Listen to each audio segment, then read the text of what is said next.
Dhaka polytechnic ইনস্টিটিউটের লতিফ ছাত্রাবাসে ছাত্রদল ও ছাত্র শিবিরের নেতাকর্মীদের মধ্যে সংঘর্ষ হয়েছে। ঘটনার পর থেকে ক্যাম্পাস জুড়ে বিরাজ করছে উত্তেজনা ও আতঙ্ক। সোমবার রাত 12টার দিকে দুপক্ষের মধ্যে সংঘর্ষ শুরু হয়। পাল্টাপাল্টি আক্রমণে উভয় পক্ষেরই বেশ কয়েকজন আহত হন। কয়েকটি কক্ষে ভাঙচুরের চিহ্ন দেখা যায়। আহতদের মধ্যে কয়েকজনকে হাসপাতালে ভর্তি করা হয়েছে, তবে ঠিক কতজন আহত হয়েছেন তা এখনও নিশ্চিত নয়। ছাত্রদলের দাবি, কথা কাটাকাটিকে কেন্দ্র করে তাদের এক কর্মীকে রুমে ডেকে নিয়ে মারধর করে শিবির। সেই ঘটনার জের ধরেই সংঘর্ষ ছড়িয়ে পড়ে হল জুড়ে। ঘুমিয়েছিলাম, তখন আর কি দেখলাম যে বাইরে আর কি অনেক হট্টগোলের সাউন্ড পেয়ে বের হয়েছি। তখন দেখলাম যে ছাত্রদলে এক কর্মীর গায়ে আর কি আঘাতের চিহ্ন, মানে ওর শরীর থেকে আর কি রক্ত বের হতেছে।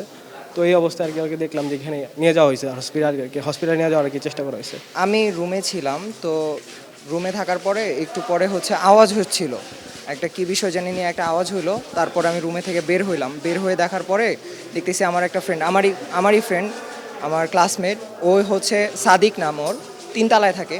তো এই দিক দিয়ে ওকে নিয়ে যাওয়া হচ্ছে। আর ওর হাতে গিয়ে পুরাটাই ব্লাড ছিল। আমার কিছু ফ্রেন্ড ছিল, সৈকত ছিল, মেহেদি ছিল, ওরা সবাই ছিল। আর ওদেরকে সাদিককে পুরো উঠায় নিয়ে যাওয়া হয়েছিল। আর এই জায়গাটায় কূপ মারা হয়েছিল। আর পুরাটা গিয়ে ব্লাড এই দিক দিয়ে যাচ্ছিল, মানে পড়তে যাচ্ছিল। এরপরে ওরে নিয়ে গিয়ে আমাদের হাসপাতালে নিয়ে যাওয়া হয়। তবে ছাত্র শিবিরের দাবি ভিন্ন। তাদের অভিযোগ, প্রথমে ছাত্রদলের পক্ষ থেকেই হামলা চালানো হয়, পরে তারা আত্মরক্ষার্থে প্রতিরোধ গড়ে তোলে। তো সে নির্বাচনের সময় এখানে কাজ করছিল, তো পরে তারা ডাক দিয়ে বলতেছে, কি রে তুই নির্বাচনের আগে হলে ছিলি, এখন আসিস, তুই ভালো আসোস? তো সে বললো হ্যাঁ ভালো আছি। তো এক পর্যায়ে কথা কাটার পর ওর একটা থাপ্পড় দিছে। থাপ্পড় দেওয়া তো ওর সাথে কয়েকজন ছিল। পরে এটা কথা কাটার পরে মারামারি হয়েছে। তো এখান থেকে আমাদের আর কিছু পোলাপাইন আসছে। আসার পরে এখানে একটা ছোটখাটো মারামারি হয়েছে। এরা আবার অস্ত্র নিয়ে এদের অ্যাটাক দিছে। এরা দূরে বিচ্ছিন্ন হয়ে গেছে, যেহেতু খোলামেলা জায়গা। এরা যাওয়ার পরে এখান থেকে গিয়া যারা আমাদের হলে আছে, মানে ইন্ডিকেটেড রুম, আমরা তো কিছু রুমে থাকি, তারাও চিনে আমাদের। এরা আমাদের রুমে গিয়ে যারা ঘুমাইছিল এদেরকে গিয়ে মারছে। রুমে আপনারা গেছেন, রুমের মধ্যে এখনো রক্ত লেগে আছে। অস্ত্র নিয়ে আমাদের রুমে অ্যাটাক করছে, মানে সবগুলো রুমে। এরপরে আমি পুলিশ ফোন দিয়ে আমি বাইরে ছিলাম, আমি পুলিশ ফোন দিয়ে আনাইছি। পুলিশ এখানে দাঁড়ায় আছে। পুলিশের সামনে অন্তত 5-7 জন আমাদের মানে আহত, মানে রক্ত পড়তেছে, এরকম অবস্থা বের হয়েছে পুলিশের সামনে কয়েকজন। সংঘর্ষের সময় ঘটনাস্থলে পৌঁছান হল সুপার।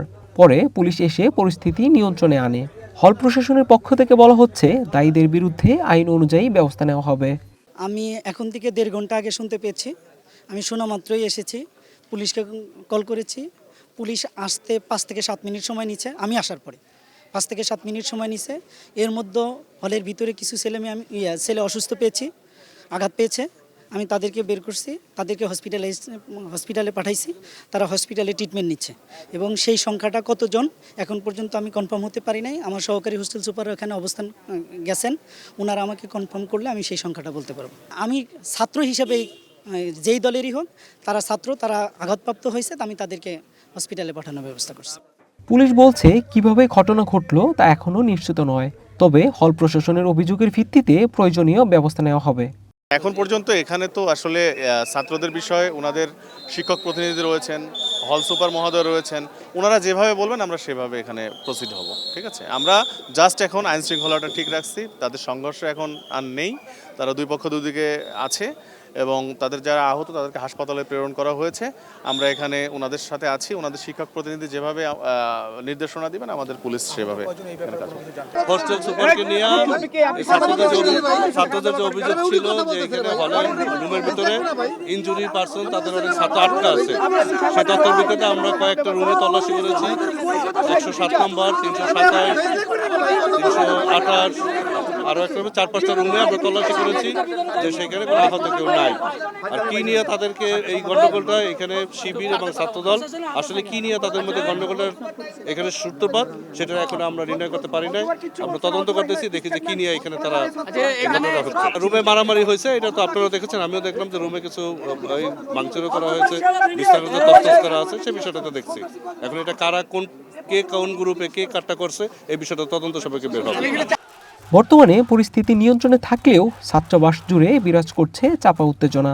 দুই পক্ষের পাল্টাপাল্টি অভিযোগের মধ্যেই এখন সবার চোখ প্রশাসনের তদন্তের দিকে।